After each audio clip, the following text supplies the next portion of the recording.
So I have one final question, Okay. and that is what would your advice be to other young women who are just like how you were, who are maybe walking in a season of just not knowing their worth, struggling with codependency and body image issues. Maybe they don't know Jesus yet. Just if you were to think back to that version of yourself, like 10 years ago, or however long, what would your advice be to yourself then? Oh my gosh. That's hard because and this is what I struggle with is that I never would have, I don't think I ever would have believed if anybody came up and talked to me about Jesus. But now that I'm thinking about it, it's also because I never had any safe spaces. I never had anybody in my life when I was in Arizona that I actually felt safe around.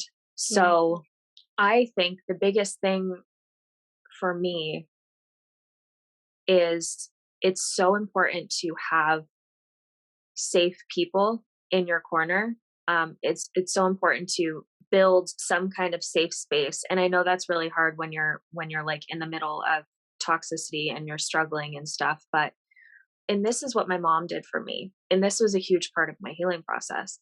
Anybody that will see what you're going through and will be willing to sit with you and hold your hand, or you know just let you cry on their shoulder, or just let you talk about whatever you need to talk about without judging, without trying to manipulate the situation, without trying to fix you. I think that's the most powerful thing in the world. That is one of the biggest reasons that I started to believe that Jesus was real, was because my mom showed me a love that felt like it could be godly love. I mean, as close as you can get to that in the world. Do you know what I mean? And I think there's a lot of people, we all want everybody to be saved. yeah, But and it's just so easy to be like, well, Jesus is the answer, this is the way to do it. But I think we just really need to get in there with people and